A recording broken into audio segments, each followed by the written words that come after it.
Hey everybody, welcome back to Susan Lynn, Psychic Medium. Listen, today I wanted to do a little fun, a little something fun because politics just wears you down after a while, doesn't it? So if you're just tuning in, welcome. But also know that I am a psychic medium and I talk to my guides, I talk to ghosts, I talk to dead people, and I have psychic readings. So I don't use tarot cards or oracle cards for other people. Sometimes I use them for myself. But since I was a little girl, I could sense ghosts and talk to them. It wasn't something that I accepted because you're going to see why. Sometimes ghosts can be a little bit irritating and sometimes they can be wonderful. So let me tell you, I'm going to, I may read this. I wrote this out. This happened just before COVID hit. So here's what I wrote, and it's really a hoot, actually, if you if you just hang on a second. Here's what I wrote. So I wrote, "Oh, what a night," and then automatically I have that song in my head. Oh, what a night. Anyway, some friends were in town. Okay, so I have these friends. They had lived in my hometown where I was, and then they left and they came back for a visit. And because they were only going to be here for a very short period of time, maybe I think a long weekend, they just rented, they had a friend of a friend that was going to rent them her apartment in this old mansion. They had taken this old mansion and broken it up into 1 and 2 bedroom apartments. Okay. And anyway, it's a unique place. Let me tell you. So, it's a 100-year-old mansion, it turns out. Okay. So these friends of mine are super sensitive to energy.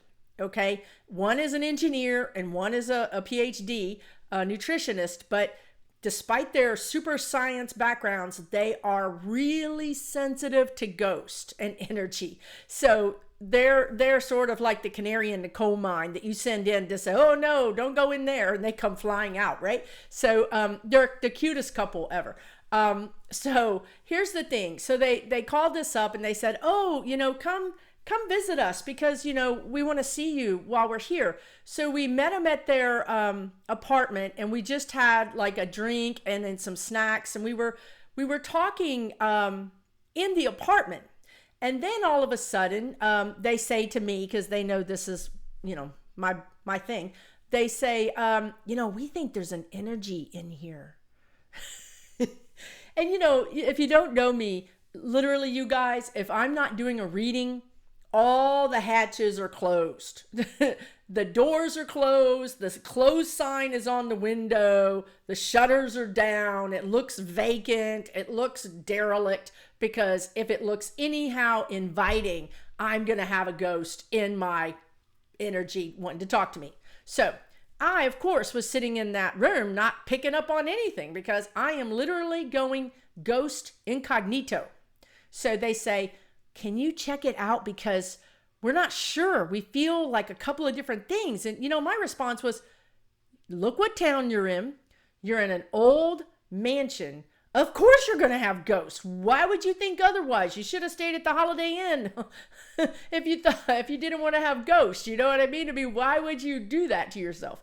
So anyway, I walked around and I sure enough, I felt an energy in the building. Now this was, I have to back up. This was as we were walking up to the building, right? We weren't in it yet. They met us on the sidewalk because we could have never found their apartment in the way the mansion was chopped up.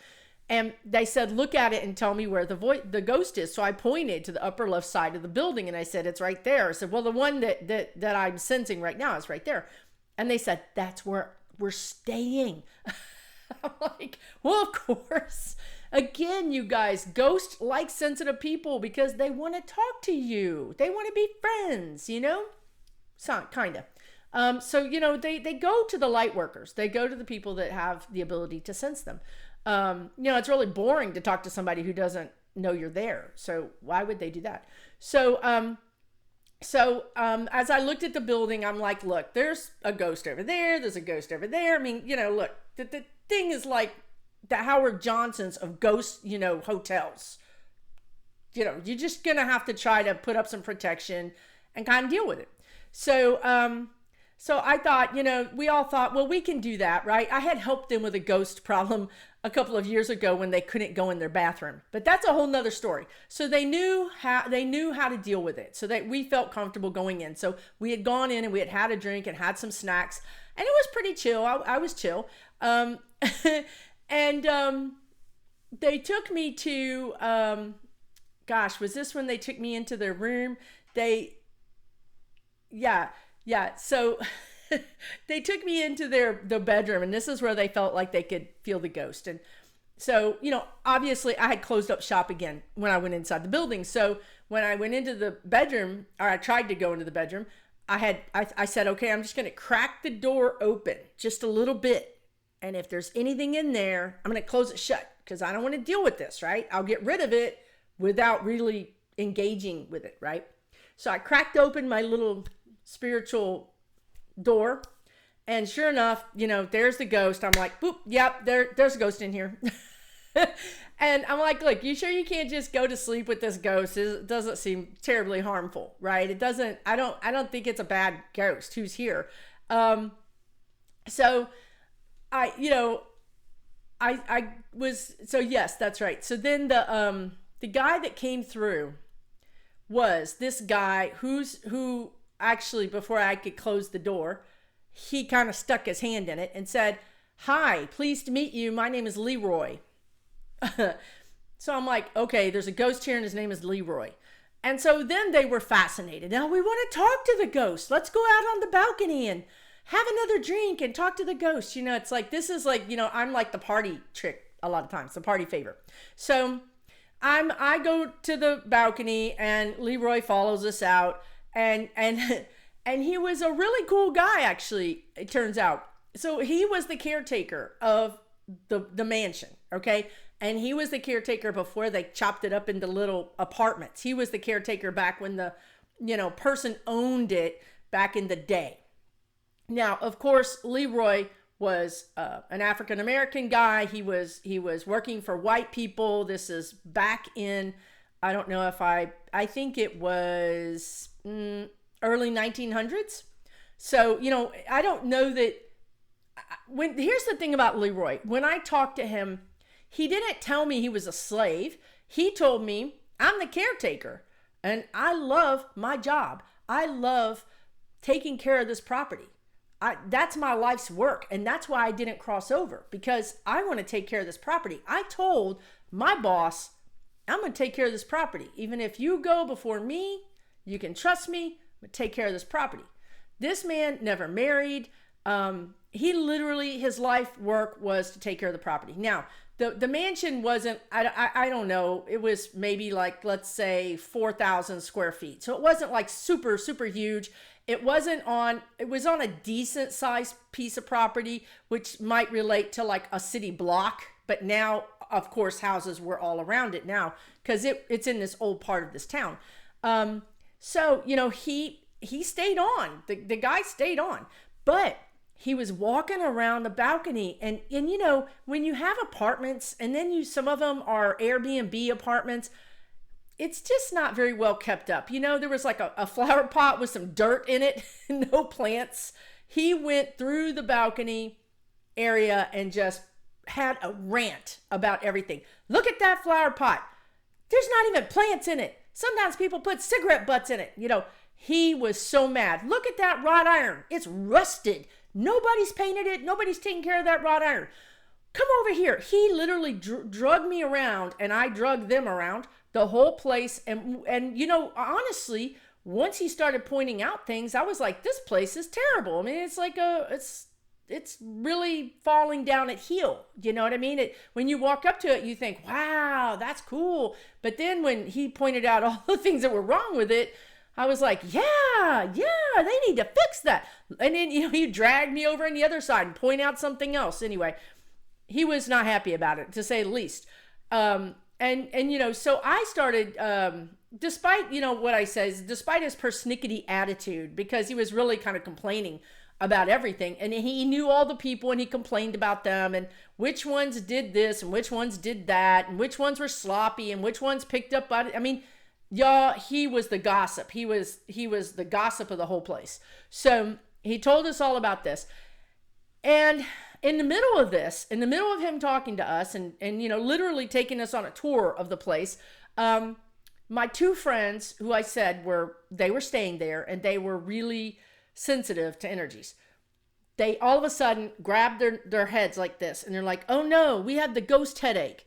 And I'm like, what? You get ghost headaches? And they're like, yes, really bad energies, ghosts give us headaches. And this is our special ghost headache. And we know because we've had a lot of experience with ghosts because they lived in this town for years. So they kind of got used to it. And like I said, at one point they couldn't even go in their bathroom, one of their extra bathrooms, one of the two, because there was a ghost in there. But so I'm like, well, I don't think it's Leeroy. I think it must be somebody else. So then all of a sudden I hear this really southern accent, which is not really the kind of accent from where we are. More like a Georgia accent.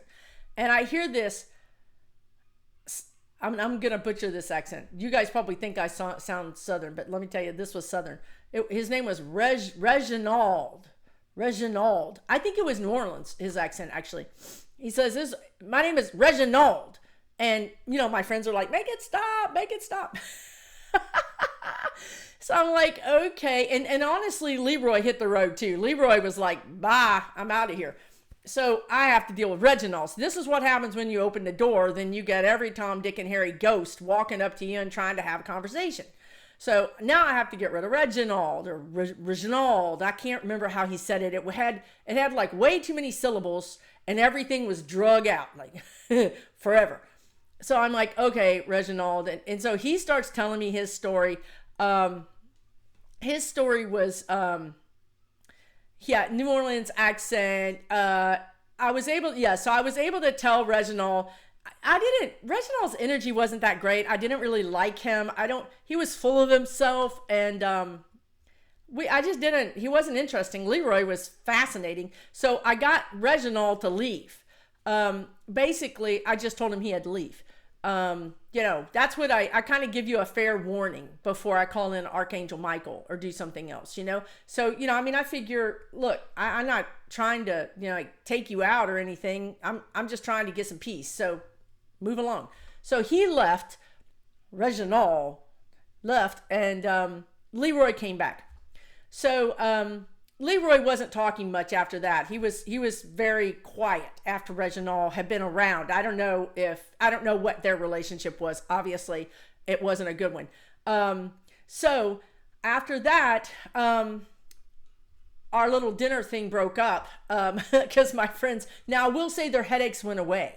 As soon as I got Reginald away, their headaches went away, but they were like exhausted by the whole thing. So they were going to go just crash. So I thought, okay, I'm going to go downtown. And so this city where we're at has, it's a historic city. And where we were was probably like 15 blocks from the quote unquote downtown area.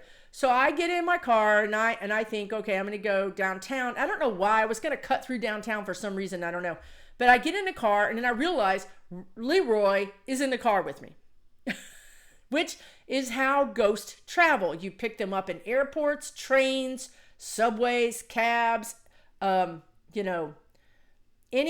kind of transportation. They are not crossed over yet, so they can't go pop and go into a new place. Okay, so they have to travel with us or on some sort of transportation with us. Okay, so he got in the truck. He got in the truck with me, and I realized it as soon as I pulled away from the curb. And I said, hey, I'm going downtown, but after that, I'm leaving the area. So you might want to pick your place to get off and just so you know what I'm doing, right?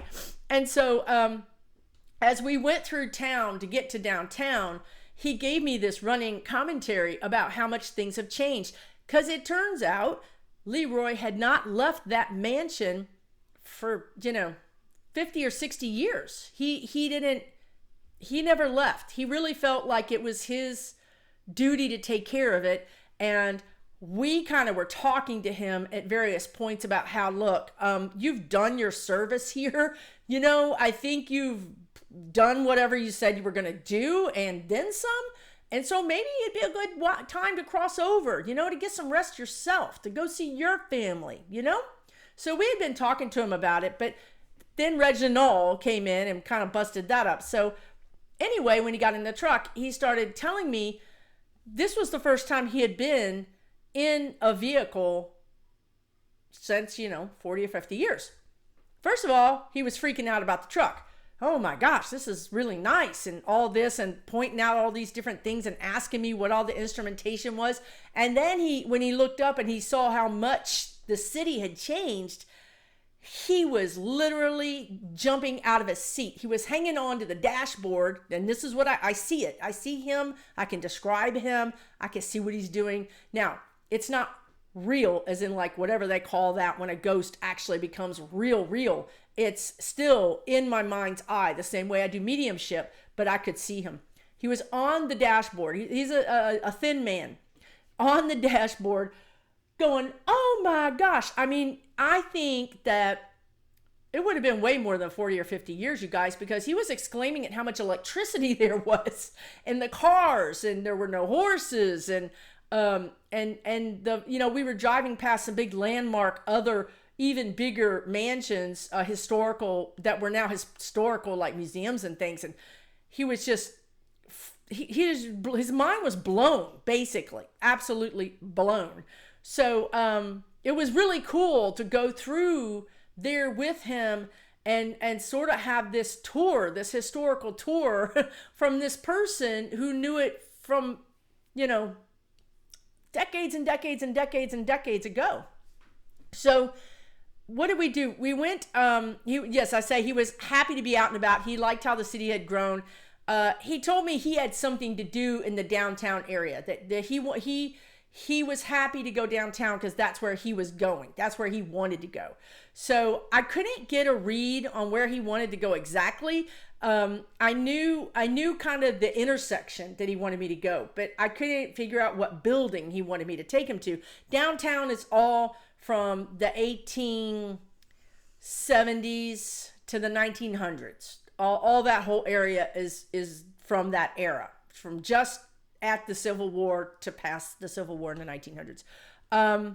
So when I got there, when I got to the intersection, I kind of knew this is where he wanted to go. And it was a 4-way stop. So I'm like, and it was dark, and I'm like looking, all 4 ways. And he just slipped out. He just slipped out of the truck, and was gone. So see, I'm just reading. Oh yeah, he had never married. He never married or had children, because as the caretaker, he was supposed to be married to the place he was the caretaker of. That was it. Yes.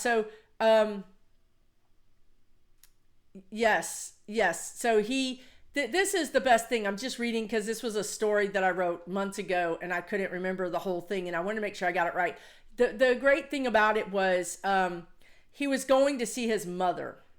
He wanted to cross back over. As I said, he didn't have a family, but he wanted to see his mother, and he wanted to. Let me just keep going because I have another. I had another story in here, right? So he crossed over, and I could see him. What happened was he went to this building. And he went in there, and I didn't know why or what was going on, but I'm like, whatever, bye Leeroy, all the best to you, blessings, love and light. So as I'm driving off and getting ready, I was maybe about a half a mile away from where I was, he sent me this message. I could see him crossing over, and I could see him meeting his mama. He called her mama. I could see him meeting his mama, and she was just this kind of large lady that just got him in this bear hug. This thin man. He just kind of disappeared in her, her motherness. And it was just beautiful. It was really, really, truly beautiful. It was, I love those crossing over stories. I love those crossing over things that happen that I get to be a part of.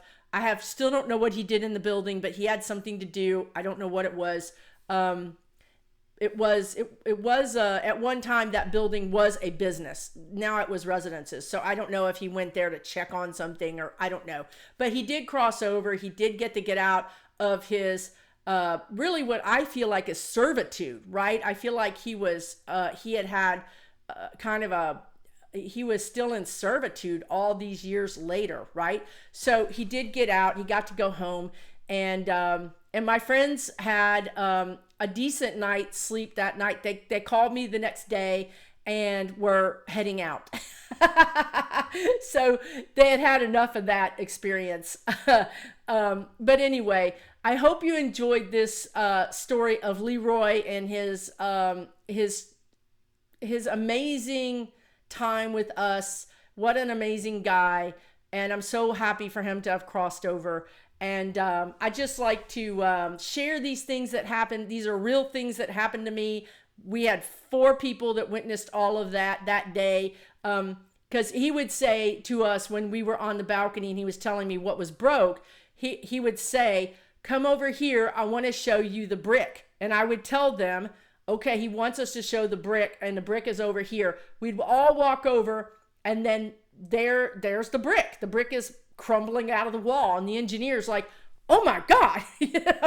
I don't think he even felt safe from a safety standpoint staying there, right? So, they could tell that I was really talking to this guy, because he would direct us around and point and tell me what he was going to show me. And then I would take them over there, and sure enough, it would be there. Way over in the corner would be the flower pot with the dirt in it and 1 cigarette butt in it. Just made him crazy. The frayed welcome mat that was so frayed and so dirty, and oh my God, I mean, he just couldn't stand it. He literally couldn't stand it.